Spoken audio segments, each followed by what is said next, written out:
न शांतिम लभते मूढ़ो यतः सुमितमिच्छति धीरस्तत्त्वं विनिश्चित्ते सर्वदा शांत मानसः। यह श्लोक कल कहा गया था। मूढ़ आदमी, स्वरूप ज्ञान विहीन आदमी यत्न करते हुए और शांत की इच्छा रखते हुए प्रयत्न करता है, लेकिन शांति नहीं पाता है, क्योंकि उसे अपने स्वरूप का ज्ञान नहीं है। और विवेकवान पुरुष स्वरूप के निश्चय से सदैव शांत मन वाला होता है, क्योंकि स्वरूप निर्विकार है।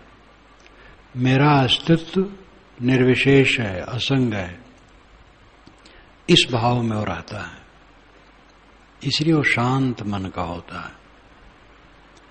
क्वात्मनो दर्शनम तस्य यदृष्टिमवलंबिते धीरास्ते तम न पश्यन्तात्मानमव्ययम्। यदृष्टम अवलंबते, जो दृष्ट का अवलंबन करता है। दृष्ट नाम देखा हुआ, दृश्य जड़ जगत, जड़ पदार्थों के मोह का जो सहारा पकड़ता है, देह और देह संबंधित चीजों के प्रति जिसका मोह है, को आत्मनो दर्शनम तस्य, उसको आत्मा का दर्शन कैसे होगा?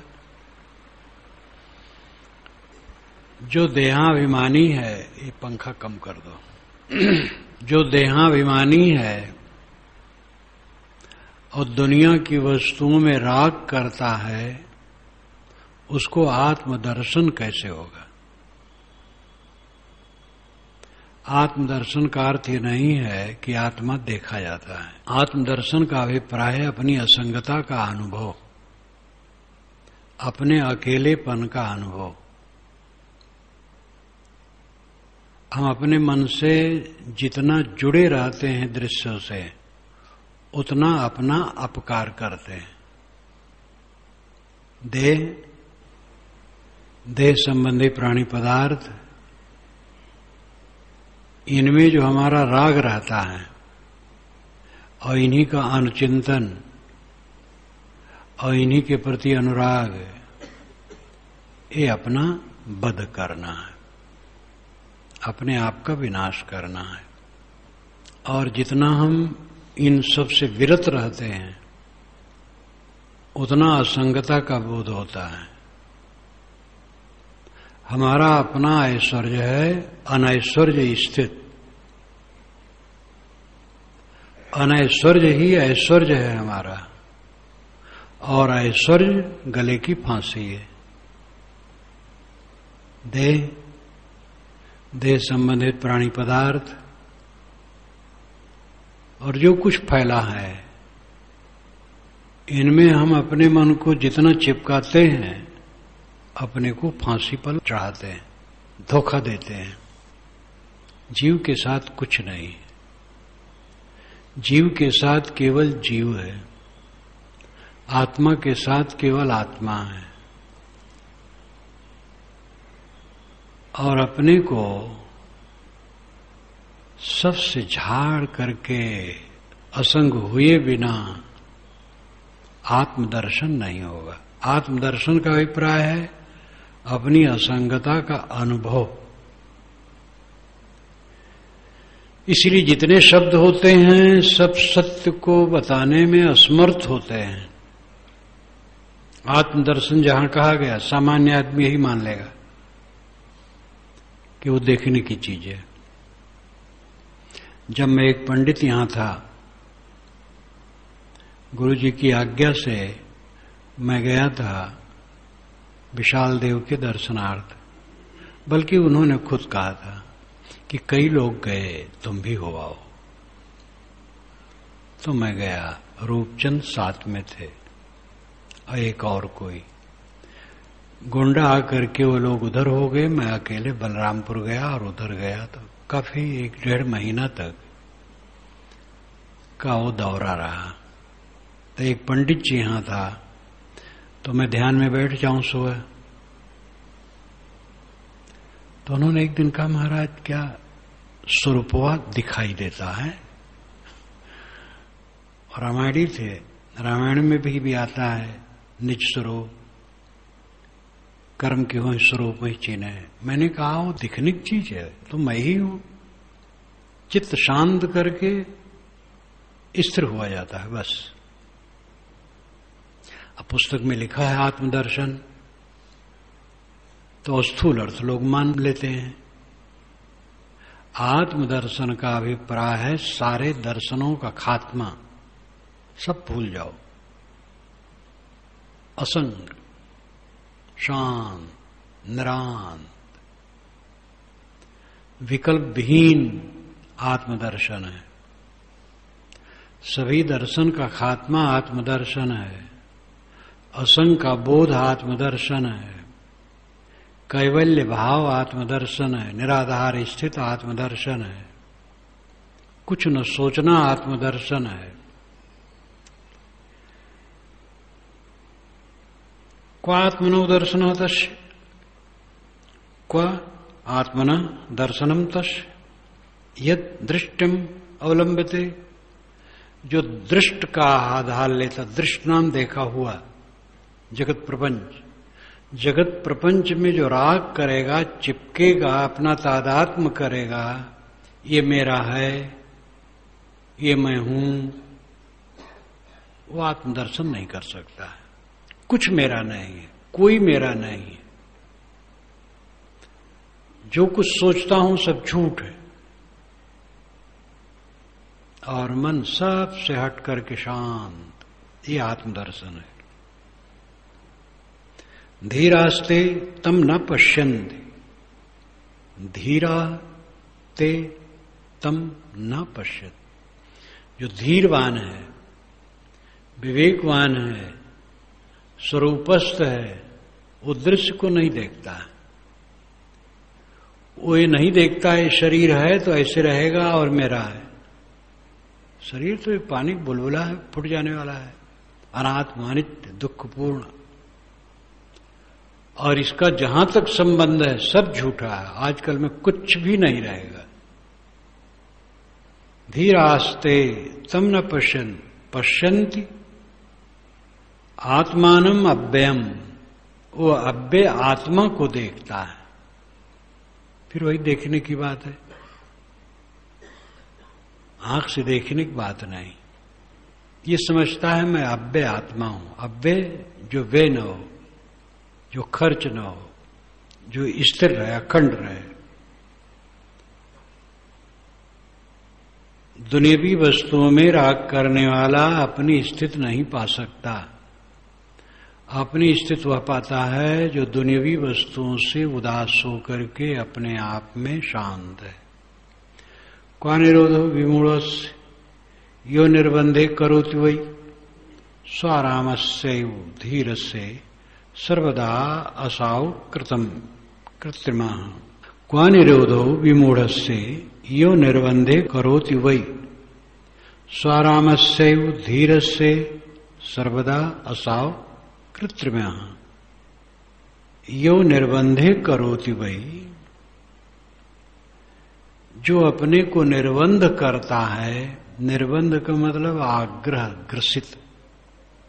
निर्बंध का शाब्दिक और असली अर्थ है आग्रह, पकड़। और निर्बंध का दूसरा अर्थ है बंधन रहित। लेकिन संस्कृत भाषा के अनुसार खास अर्थ निर्बंध का होता है आग्रह, पकड़। यो निर्बंधे करोति वै, वही वस्तुतः जो अपने को निर्बंध करता है, हठ में रखता है, पकड़ में रखता है, दुराग्रही है। क्वा निरोधो विमूढ़स्य, उस विमूढ़ का निरोध कैसे होगा, शांति कैसे होगी? वो मूर्ख है जो हठ पकड़ता है। साधक सरल चित्त होता, हठी नहीं होता है, कोमल, कोई हठ नहीं, समताशील, स्वारामस्य उधीरस्य, जो स्वाराम है, अपने आप में रमने वाला है, उस धीरवान पुरुष के लिए असौ सर्वदा अकृत्यमाः, सदैव स्वाभाविक उसके चित्त में शांत रहते हैं। अकृत्रिमाः, कृत्रिमता नहीं, बनावटी नहीं, दिखावा नहीं। अपने को वैराग्यवान, बोधवान, शांत आत्मा सिद्ध करने की उसको कोई चेष्टा नहीं रहती, दिखावा नहीं करता है, तो स्वाभाविक शांत रहता है। जो अपने को निर्बंध करता है, हठाग्रह में रखता है, उसको शांति नहीं मिलती। हठी आदमी कभी शांत नहीं पाता है। जो आत्मा राम है, सरल चित्त है, अकृत्रिम, बनावटी भावना से रहित है, वो सदैव शांत में विराजता है। भाव से भाव का कश्चन किच्चित भाव को अपराह, उभया भाव का कश्चित देवमेव निराकुला है। भाव से भाव का कश्चित, कश्चित कोई, भाव से भाव का, सत्ता पर विश्वास करता है। भाव, भावनाम सत्ता, भावस्य नाम सत्ता का, या सत्ता पर भाव का विश्वास करता है। कोई कहता है ये दुनिया है, ये संसार है, भावस्य भाव का कश्चित, कोई भावस्य भाव का होता है, सत्ता का अनुमोदन करता है, कहता है ये दुनिया है, न किंचित भाव को अपराह, अपराह दूसरा कहता न किंचित, कुछ नहीं है, जगत तीनों काल में नहीं है, इस प्रकार कोई कहता है। उभया भाव का कश्चित, और कोई उभय का अभाव कर देता है, इस झगड़े ही में नहीं पड़ता है। सत्ता है, सत्ता नहीं है, यानी दुनिया है, दुनिया नहीं है, इस पचड़े में नहीं पड़ता है। एवं एव निराकुला, एवं एव, इस तरह ही वो निराकुल होता है। आकुल नाम दुखी, निराकुल नाम शांत।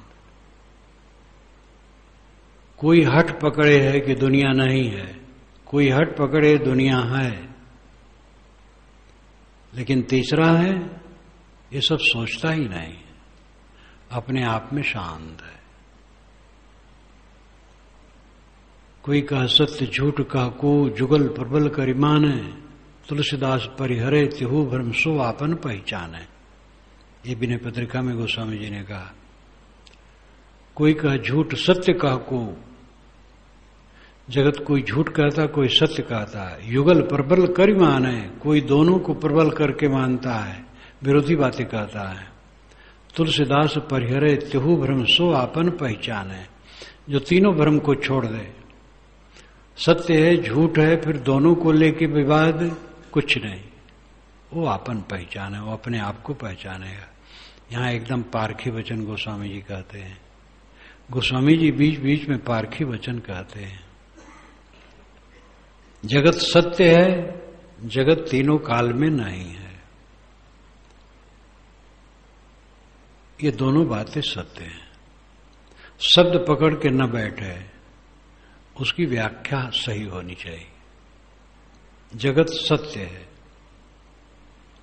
ये जो जगत दिखाई देता है ये बदलते हुए भी नित्य है, और जगत असत्य है क्योंकि मेरे में नहीं है। मन इंद्रियों द्वारा जब मैं जानता हूं तब इनका संबंध होता है, न जानूं तो इनका संबंध नहीं हुआ है। तो ये झूठ भी है, सत्य भी है। बदलने के कारण स्थिर नहीं है, लेकिन अपने मौलिक गुणधर्मों से वो सदा प्रवाहमान है। मन इंद्रियों से प्रतीत होता है तब हमारा उसका संपर्क होता है। जब प्रतीत नहीं होता है तो संपर्क कट जाता है। जब हम नहीं जानते हैं तो हमारे लिए दुनिया नहीं है, क्योंकि दुनिया हमारे अंदर नहीं है, हमारे आत्मा में उसका अस्तित्व नहीं है। ये विवेक से समझा जा सकता है।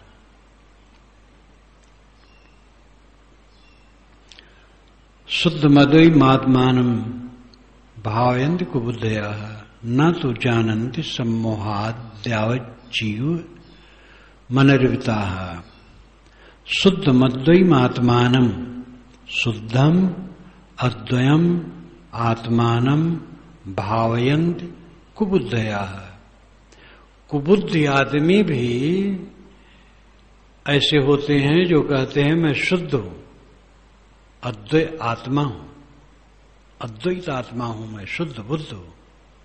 ऐसे कहने वाले ऐसे भी होते जो कुबुद्ध हैं, बुद्ध विवेक नहीं है, बस रटे हैं।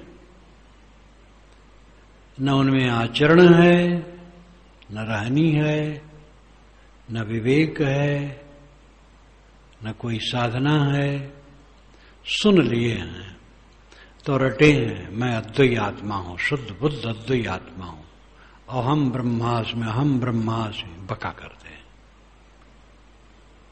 न तो जानंत सम्मोहात, उस सम्मोह में पढ़ करके ठीक से नहीं समझते हैं। यावत जीवम अनिर्वृता, जीवन भर वे अशांत रहते हैं। अनिर्वृता, निर्वृत्त नहीं होते हैं, छुट्टी नहीं पाते, शांत नहीं पाते, जीवन भर उलझे उलझे उलझे, अहम ब्रह्मास्मि अहम ब्रह्मास्मि बकते रहते हैं। लेकिन न आचरण है, न ज्ञान है, न रहनी है, न शांति है। सबका फल तो शांति है। कोई कहे मैं ज्ञानी हूं, साधना करता हूं, रहनी ठीक है, सब है, और कलह करता है, तो शांति कहां है? कलह प्रिय शांत आत्मा नहीं होता है। जो शांत आत्मा होता है वो कलह प्रिय नहीं होता है, स्वयं तो कलह करता ही नहीं है। दूसरा कोई कलह करे तो उससे वो निरपेक्ष रहता, शांत रहता। गाली दे वो गाली नहीं देगा, कोई झगड़ा करे वो झगड़ा नहीं करेगा, वो दुखी नहीं होगा, प्रशांत रहेगा। तमाशा है, संबंध सब कुछ रहता है, कुछ रहने वाला नहीं है, सब भागा जा रहा है, भागा जा रहा है, भागा जा रहा है। फुलझड़ी के समान आतिशबाजी होती है तो एक फुलझड़ी वाली होती है, भर भर भर भर माला आग बरसती है जैसे, और शून्य, क्षण ही में शून्य। सारा संबंध फुलझड़ी है, अनुकूल फुलझड़ी है, प्रतिकूल फुलझड़ी है। न अनुकूल में वो हर्षित होता है और न प्रतिकूल में शोकित होता है, निर्द्वंद होता है। बत कही कोई स्वरूप स्थित नहीं है कि बक बक कर दे और अपने को सिद्ध कर दे मैं योगी ज्ञानी हूं। इससे क्या होता है? रहनी मौन होती है, वो बताने आएगा। द्विवेदी जी की बात याद आती। हजरत प्रसाद द्विवेदी से जब बात हो रही थी तो उन्होंने कहा मनमस्त हुआ फिर क्यों बोले? जिसका मन मस्त हो गया वो बकबक क्यों करेगा? तो उन्होंने कहा वो बताने आएगा कि मैं ऐसा हूं। उन्होंने इतने कहा, वो बताने आएगा। अपने आप में शांत है, बस अपने को अच्छा और साधक और वैरागवान सिद्ध करने का जो आग्रह है, अंदर का खोखलापन है, उस दशा में जीने की जरूरत है, रहने की जरूरत है। किसको बताएं, कब तक किसका संबंध, बता के क्या फायदा होगा। हाँ, कोई सुनना चाहता है तो विचार बता दे, बात बता दे। अपने को बहुत बड़ा सिद्ध करने के चक्कर में तो वही पड़ता है जो छिछला है, अधूरा है। मुमुक्षोर बुद्धिरालंब मंत्रेण न विद्यते निरालंबैव निष्कामा बुद्धिर्मुक्तस्य सर्वदा।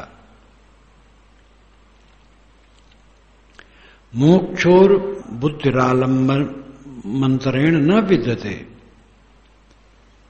मुमुक्षो बुद्धि आलंबम अंतरेण न विद्यते। मोक्ष की इच्छा करने वाला बुद्धि का आलंबन पकड़ता है। जो साधक है वो किसी आलंबन में अपनी बुद्धि को ठहराता है। अब आलंबन हटने पर अंतरेण न विद्यते, बुद्धि स्थिर नहीं रहती। मोक्ष इच्छुक साधक साधना करता है तो एक आलंबन पकड़ता है, ज्योति, नाद, बिंदु, कोई भी चीज का, उसमें थोड़ा रुकता है। और जब आलंबन छूट गया तब फिर भटकने लगता है। मुमुक्षु बुद्धि आलंबनम अंतरेण न विद्यते, अंतर होते ही वो ठहरेगा नहीं। किसी आधार में मन को ठहराया, वो आधार हट गया तो फिर भटकेगा। निरालंबैव निष्कामा बुद्धिर्मुक्तस्य सर्वदा। लेकिन जो निष्काम हो गया पूर्ण जीवन मुक्त, निरालंबैव, निरालंब एव, निरालंब में ही बुद्धि मुक्त सर्वदा, सर्वदा मुक्त बुद्धि का होता है। उसकी बुद्धि सदैव मुक्त होती है, कृतार्थात्मा। दोनों बातें सच है।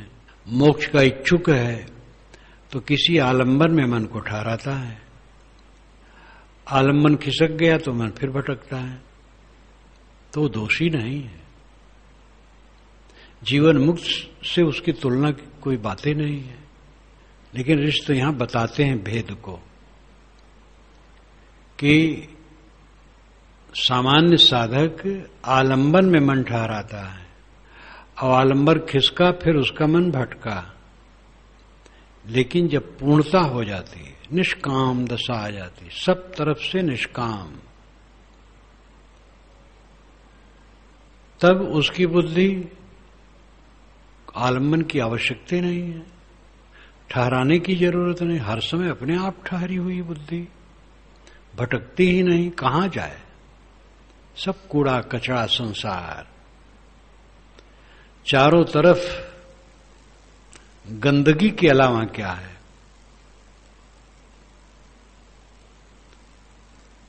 जिसको रत्न कहते हैं वो पत्थर है, जिसको वैभव कहते हैं वो माटी का पिंड है, जिसको सुंदर सुंदरी कहते हैं टट्टी पेशाब की टोकरी है। सारा ऐश्वर्य और सम्मान हल्ला गुल्ला है। यहां रखा क्या है?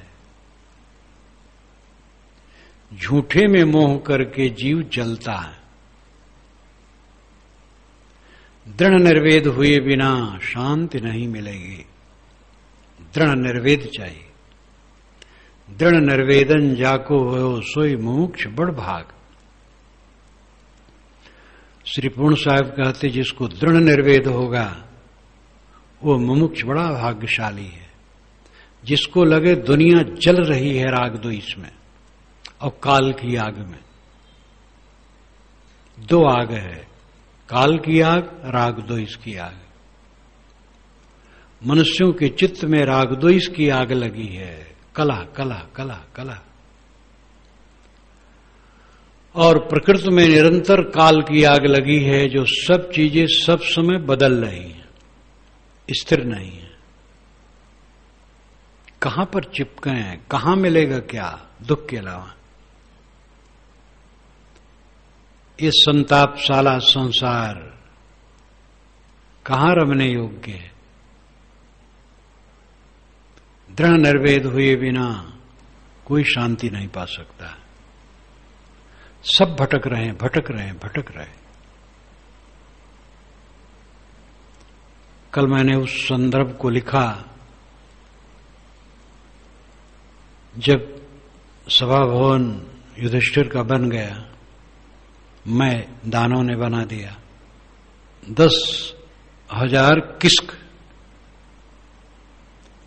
के घेरा में वो सभागार बना था। किस्क कहते हैं हाथ को, ठियोने के नीचे जो हाथ शुरू होता है उंगली तक आता है हाथ। 10,000 किस्क घेरा था। युधिष्ठिर उसमें विराजमान हुए। नारद आए, राजनीति का लंबा उपदेश किए। उसके पश्चात कल्पना जोड़ी गई।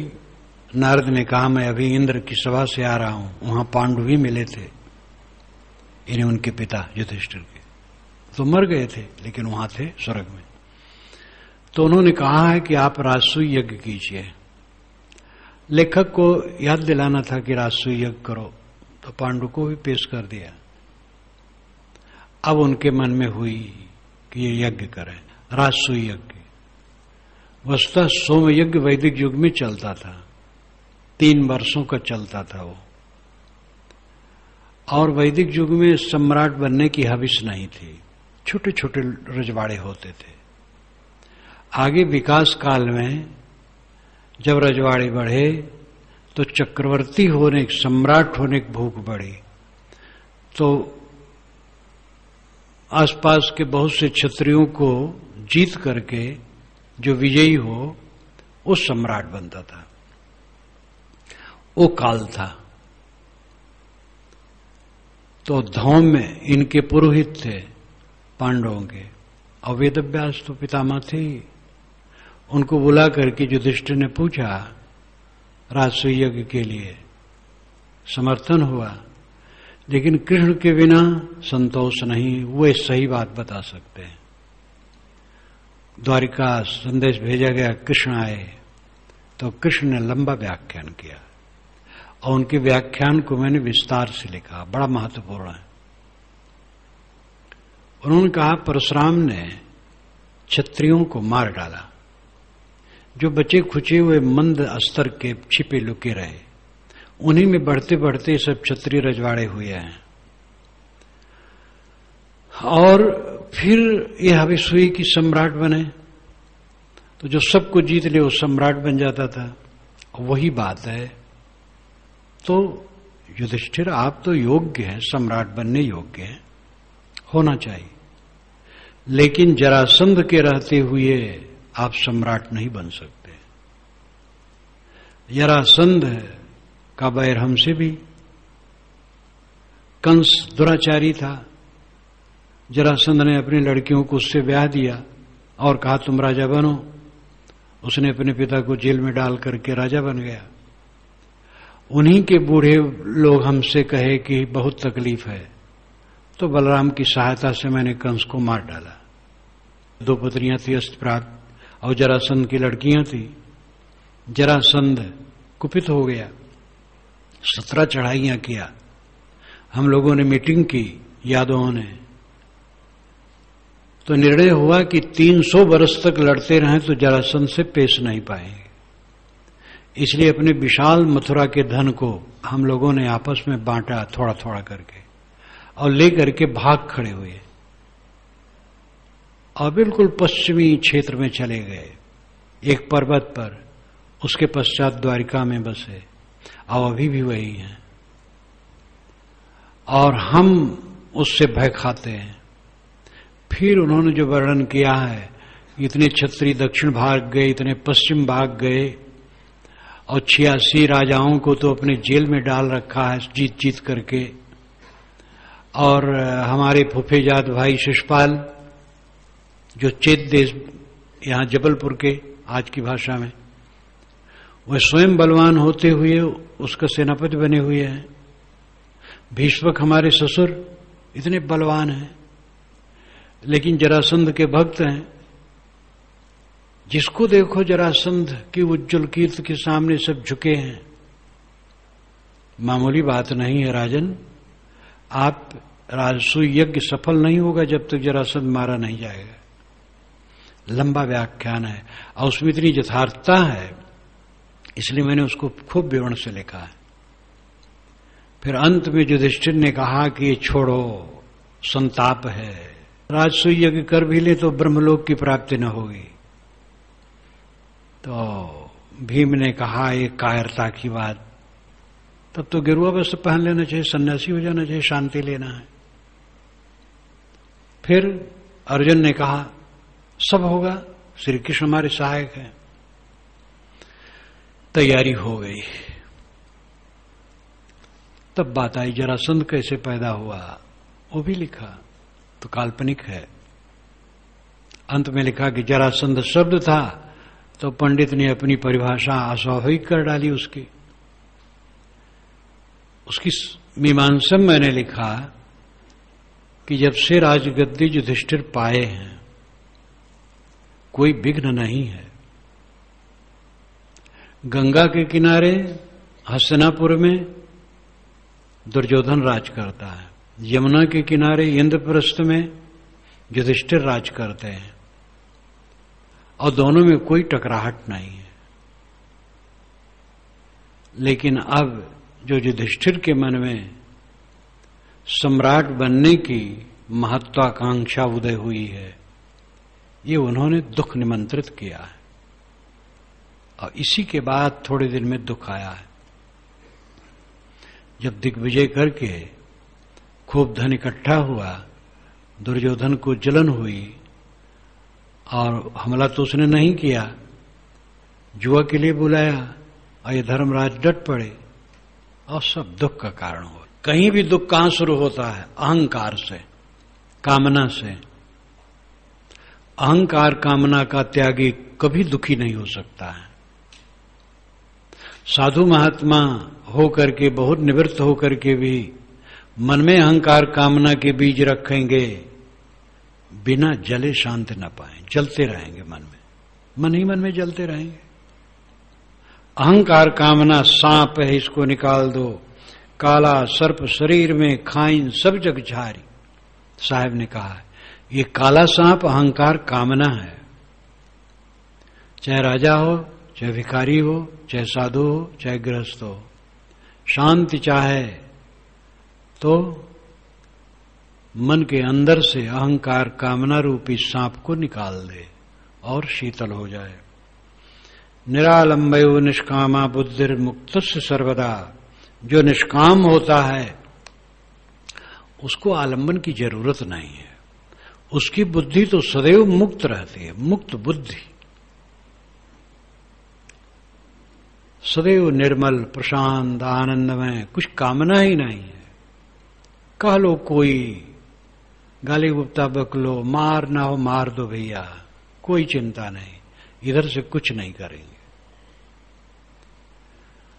जीते जीते मर गया, शीतल हो गया, शांत हो गया। निष्काम पुरुष सदैव मुक्त बुद्धि का होता है। ऐसा हम लोगों को होना चाहिए। विषय दीपिनो वीक्ष चकता शरणार्थिन विशंति झटित क्रोडम निरोधैकाग्र सिद्धये। विषय रूपी सिंह को देखकर चकित होकर के, भयभीत होकर के शरण लेने के लिए विशंति झटित क्रोडम, झटित नाम झट से, क्रोडम गुफा में, विशंति घुसता है। निरोधै के एकाग्र सिद्ध है, निरोध और एकाग्र की सिद्ध के लिए। साधकों की क्या दशा है? जब विषय रूपी सिंह को देखा, द्युपिन सिंह को कहते हैं, द्यूपिन, सिंह, शेर। विषय द्यूपिन, विषय रूपी सिंह को देख करके, वीक्ष देख करके, चकिता शरणार्थिना, साधक चकित हो जाता है, भयभीत हो जाता है, तो शरण लेना चाहता है। विशंत झटित क्रोडम, वो क्रोडम गुफा में झट से विशंत प्रवेश करता है, ध्यान की गुफा में प्रवेश करता है। निरोध एकाग्र सिद्ध है, जिससे चित्त का निरोध हो जाए और एकाग्रता आ जाए। लेकिन दूसरी बात है, निर्वासनम हरिम दृष्टा तूषणीम विषयदंतिन पलायन्ते न शक्तास्ते सेवन्ते कृतचाटवाः। निर्वासना रूपी सिंह को देख करके विषय वासना रूपी हाथी चुपचाप तूषणीम पलायन्ते, चुपचाप भाग जाता है। न शक्तास्ते, उसकी शक्ति नहीं कि सामने खड़ा रहे। सेवन्ते कृत चाटवाह, बल्कि चाटवाह चाटुकार बन करके पीछे पीछे लग करके सेवा करता है। ये अलंकारों में सामान्य साधक और उच्च साधक के लिए कहा गया है। इस पुस्तक में साधारण साधक के लिए कोई गुंजाइश नहीं है, एकदम उच्च। लेकिन ऐसी बात नहीं है, बारंबार वो कहे हैं साधक के लिए, साधारण के लिए। खास बात है, ऐसी अवस्था में पहुंच जाओ कि विषय वासना कुछ रहे ही ना। बहुत बल देने वाली ये पुस्तक है। एकदम दुनिया में जो बड़ा एटम बम हो, अणुबम हो, वैसी ये पुस्तक है। सीधी बात, सब झाड़ फटकार दो, मुक्त हो जाओ, हर समय मुक्त रहो। सामान्य साधक विषय रूपी सिंह को देख करके झट से ध्यान की गुफा में घुसता है, जिससे हमें विषयों से छुटकारा मिल जाए। लेकिन निर्वासना रूपी सिंह को देख करके विषय वासना रूपी हाथी चुपचाप भाग जाता है, बल्कि चाटुकार बन करके वो सेवा करता है। ये विषय पदार्थ हैं, पदार्थों से देह गुजर होता है। जो विषय उसको परेशान करते थे वही विषय अब सेवक बन गए। विषय वासना नहीं रही, शरीर की रक्षा इन पदार्थों से होता है। इस प्रकार अलंकारों में ये दो मंत्र एक साथ हैं और बड़े महत्वपूर्ण हैं। कथन भी बड़ा सुंदर है। विषय द्वीपिनो वीक्ष चिक्ता शरणार्थिना विशंत झटित क्रोडम निरोधय काग्र सिद्धय निर्वासनम हरिम दृष्टा तूषणीम विषेदंतिना पलायन्ते न सक्तास्ते सेवन्ते कृत चाटवाः। विषय रूपी सिंह को देखकर साधारण साधक भाग करके झट से ध्यान की गुफा में घुसता है, जिससे हम एकाग्र हो जाएं और विषयों से छुट्टी मिल जाए। परंतु निर्वासना अगर हृदय में है तो निर्वासना रूपी सिंह को देख करके विषय रूपी हाथी तो चुपचाप भाग खड़ा होगा और वो तुम्हारी सेवा करेगा। विषय नहीं, पदार्थ, पदार्थों से जीवन की रक्षा होती है। अर्थ है कि वासना रहित बनो, सब समय निर्वासना रहो। जो निर्वासना है उसके लिए विषय क्या करेगा? इच्छा ही नहीं है, संसार की भोग की इच्छा नहीं, कुछ पाने की इच्छा नहीं। साधक को ध्यान देना चाहिए कि कुछ रहेगा नहीं, थोड़े दिन की बात है। शरीर यात्रा बहुत थोड़े दिन की बात है। जो शरीर यात्रा में हमें मिलता है अनुकूल प्रतिकूल, कब तक रहेगा? सब बह करके पता नहीं कहां चला जाएगा। जौलों कर डोले पुगचाले तौलो आस न कीजे, कहें कबीर जी चलत नदी से तास बचन का लीजिए। जब तक हाथ पैर चलते हैं तब तक आशा न करो। दो अर्थ है। एक अर्थ है जब तक शक्ति चले अपना काम स्वयं कर लो, किसी से आशा न करो। दूसरी बात है जब तक हाथ पैर चलते हैं, जीवन है, निष्काम रहो। बस जीवन थोड़ा सा है, पूरे जीवन भर निष्काम रहो, बस बेड़ा पार। निष्काम में ही परमानंद है और उसका फल सब समय के लिए विश्राम। तैत्तिरीय उपनिषद में ब्रह्मानंद वल्ली है, भृगुवल्ली, शिक्षावल्ली। तैत्तिरीय उपनिषद छोटी है लेकिन बहुत मार्के की है। उपनिषद सौरभ में उस सब का विवरण पूरा साफ साफ है। शिक्षावल्ली में बहुत बढ़िया शिक्षा है। भृगुवल्ली में भृगु को उपदेश दिया गया, बहुत तेजस्वी जिज्ञास था। आनंदवल्ली, ब्रह्मानंद वल्ली, तो उसमें है कि एक आदमी है सुंदर, जवान, आशावान, दुनिया के समस्त भोग उसी के लिए हैं। ऐसे 100 मानस भोग इकट्ठा करे तो एक पितर भोग है। ऐसे 100 पितर भोग इकट्ठा करे तो एक देव भोग है। ऐसे 100 देव भोग इकट्ठा करे तो एक इंद्र भोग है। ऐसे 100 इंद्र भोग इकट्ठा करे तो एक प्रजापति भोग है।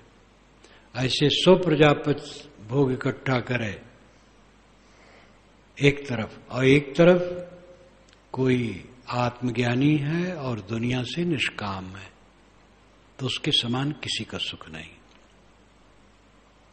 उसमें और विस्तार से मैंने संक्षेप में कहा। और वो सब कहने का अर्थ यही है कि जिसके लिए दुनिया में हमारा मन ललचाता है वो सब तुच्छ है। जो इंद्रियों से संपर्क में आए वो तुच्छ है। मन द्वारा सोचा जाए और इंद्रियों द्वारा पकड़ा जाए, जाना जाए और संपर्क हो, वो सब घृणित और तुच्छ है। उसमें वासना बनती है और आंदोलन होता है और खिंचाव होता है और मरने के बाद फिर उसी में पड़ना पड़ता है। लेकिन देह में रहते रहते सारी वासनाएं जिसकी ध्वस्त है और आत्मानंद, आत्म रस में पूर्ण है, उसकी हलचल ही खत्म हो गई। आज ही उसके चित्त की हलचल समाप्त है। न कहीं आना है, न जाना है, न खिंचाव है, कुछ नहीं। देह है, देह चलती है, चलते चलते जहां रुक जाए। पूर्ण निष्काम हो जाना परमानंद है। सब तरफ से निष्काम हो जाना, कुछ न चाहना। शरीर की रक्षा के लिए भोजन वस्त्र मिलेंगे, भोजन में भी ये न चाहे ये मिले, जो है ठीक है।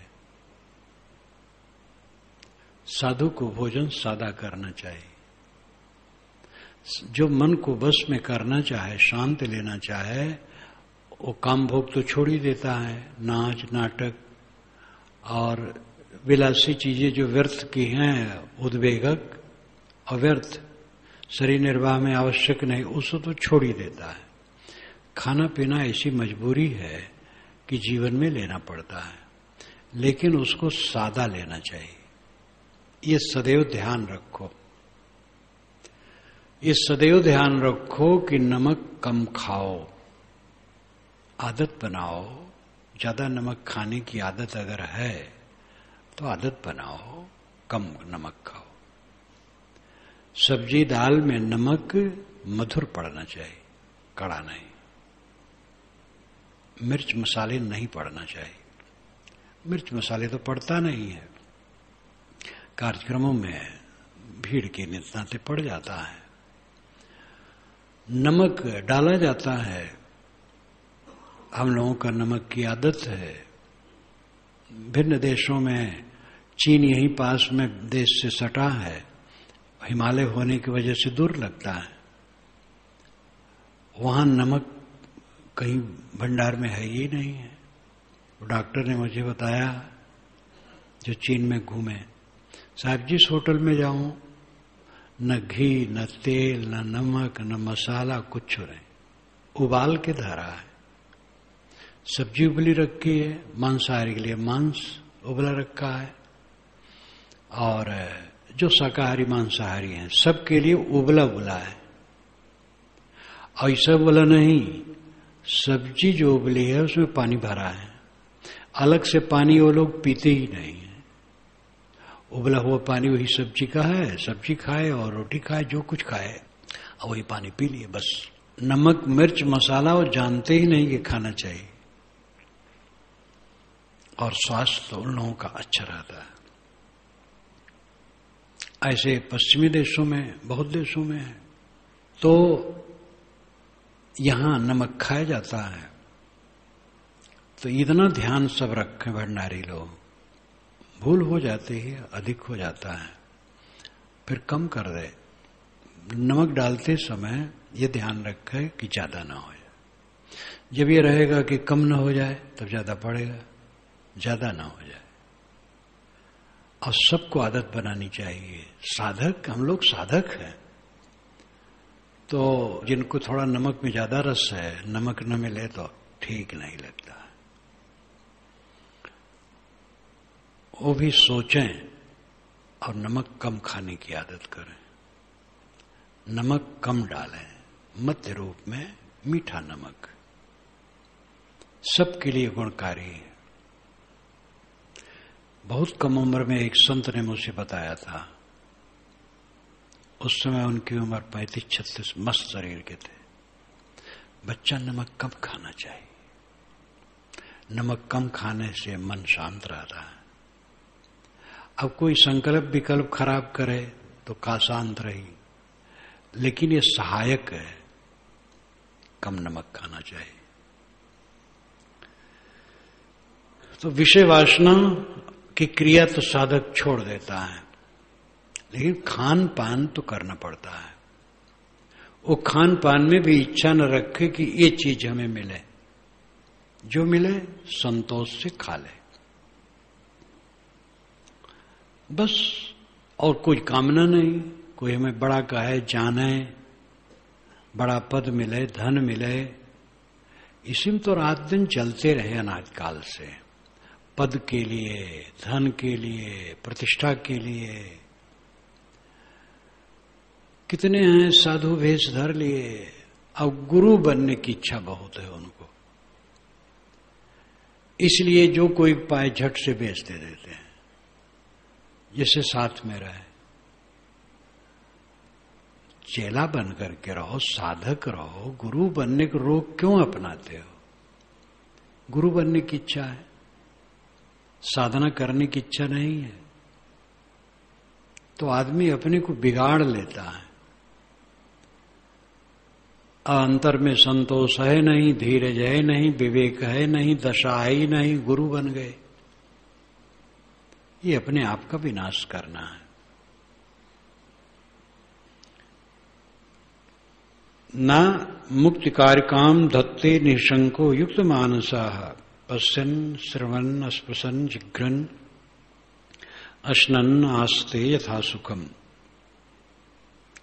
निशंको युक्त मानसा, जो निशंक और युक्त मानस है, शंकाहीन भय रहित युक्त मानसा, जिसका मन युक्त है। युक्त नाम संतुलित, युक्त और युक्ति में फर्क है। युक्त नाम संतुलित और युक्ति नाम तर्क। युक्ति तर्क उपाय और युक्त संतुलित। युक्त मानसा संतुलित मन वाला निशंक साधक न मुक्तिकारकम धत्ते, मुक्तिकारक गुणों को धारण नहीं करता है। यम नियम आसन प्राणायाम प्रत्याहार धारणा ध्यान समाधि इत्यादि ये मुक्तिकारक गुण है, मुक्ति दिलाने वाले। लेकिन जो निशंक और संतुलित मन का साधक है, इनको धारण नहीं करता है। ये उसके जीवन में स्वयं धारित हो जाते हैं। स्वयं यम है, नियम है, संयम है, संतुलन है, सब अपने आप आकर के विराजते हैं। जो ये टीका ये लोग करते हैं वह सीधे कर देते हैं, इसलिए साधारण के लिए उसमें गुंजाइश नहीं रह जाती है। समझा के करना चाहिए। जब उतनी ऊंचाई पर कोई पहुंच गया तो उसको धारण करना नहीं रहता है, क्षमा उसको करना नहीं रहता है, क्योंकि क्रोध उसको होता ही नहीं। संतोष करना ही नहीं रहता है, क्योंकि तृष्णा ही नहीं है। मन को मारना नहीं रहता है, क्योंकि मन में कोई उद्वेग ही नहीं है। न मुक्तिकारकम धत्ते निशंको युक्त मानसा, शंकाहीन संतुलित मन का साधक मुक्तिकारक सद्गुणों को धारण नहीं करता है, तो स्वयं धारित हो जाते हैं, स्वयं जीवन में आके बस जाते हैं। जो निर्माण निष्काम हुआ, कौन सद्गुण उसके जीवन में नहीं आएंगे। बस इतने कर लेना है, निर्माण हो जाओ, निष्काम हो जाओ, विवाद शून्य। सतगुरु पूर्ण साहब ने एक ही दोहा में वैराग का जो लक्षण दिया है, आशा तृष्णा ना मिटी मिटा न मन अनुराग, कलह कल्पना ना गई तब लग नहीं वैराग। अप्राप्त वस्तुओं की आशा, प्राप्त वस्तुओं की तृष्णा अगर नहीं मिटे और मन का अनुराग खिंचाव, विषयों में पदार्थों में खिंचाव नहीं मिटा और कलह और कल्पना नहीं गई, झगड़ा करना, विवाद करना, तू मैं करना और कल्पना, मन में उद्वेग उठाते रहना, ये सब न गई तब लग नहीं वैराग। वैराग नहीं। भले कपड़ा पहन ले, कपड़ा पहनने से क्या होगा।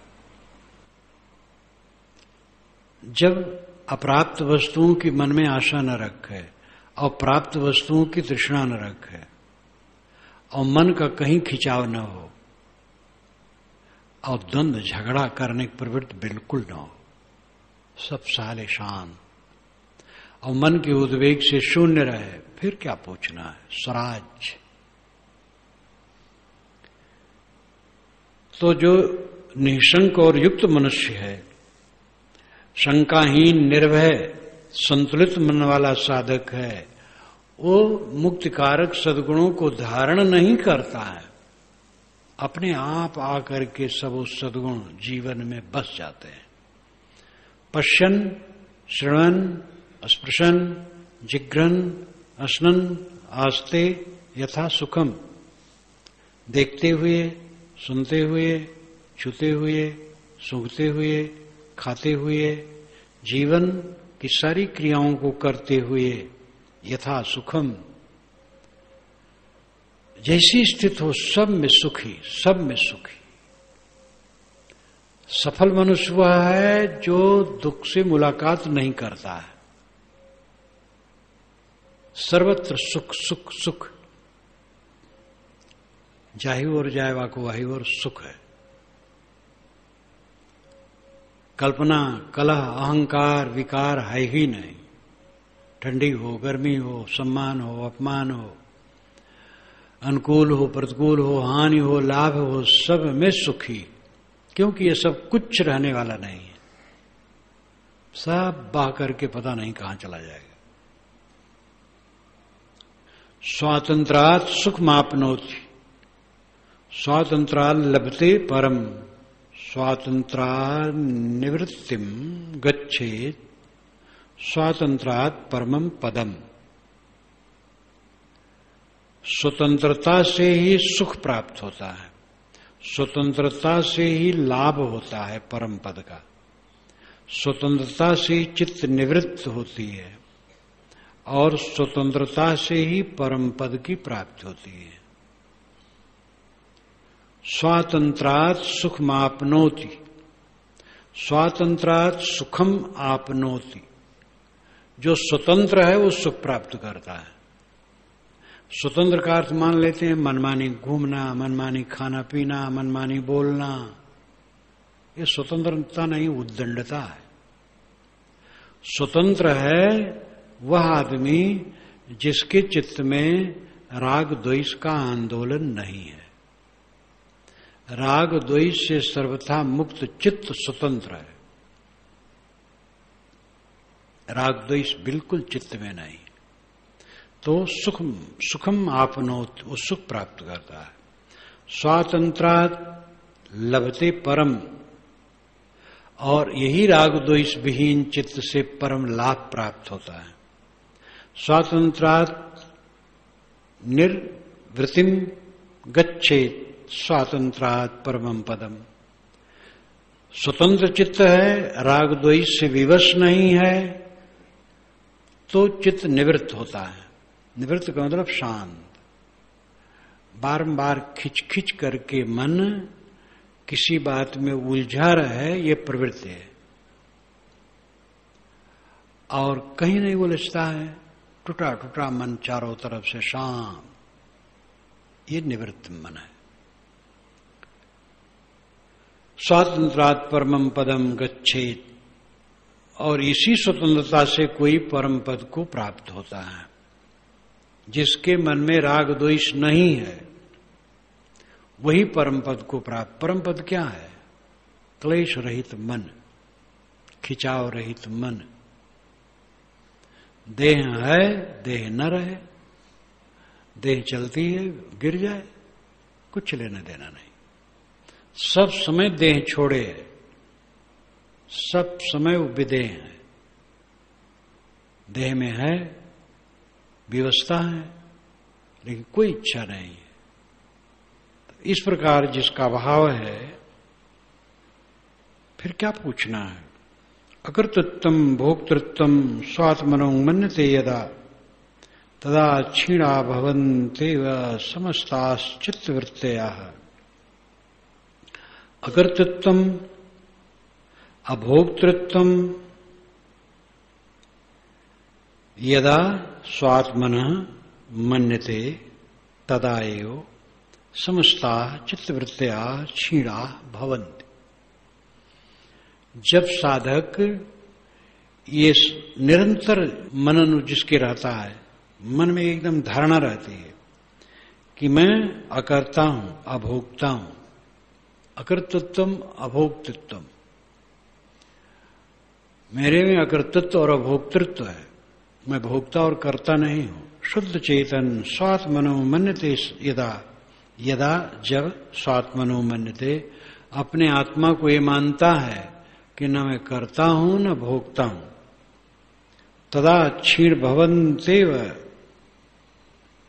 तदा तब क्षीण भवन्त एव समस्ता चित्तवृत्तया, सारी चित्तवृत्तियां क्षीण हो जाती हैं।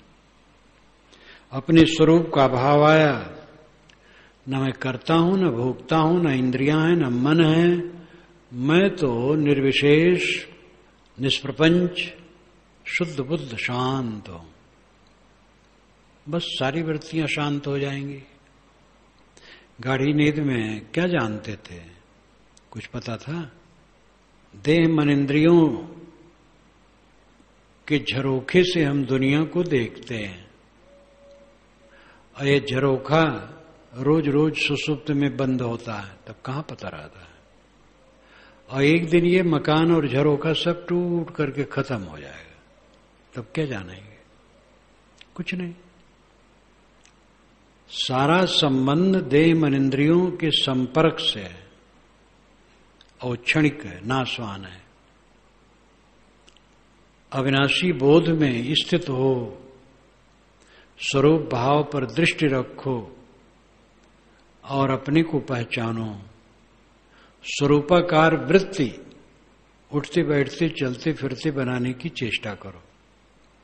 सेवा के काम में लगे हो, मोटी सी मोटी सेवा में लगे हो, मन से स्वरूपाकार वृत्ति रखो, स्वरूप भाव।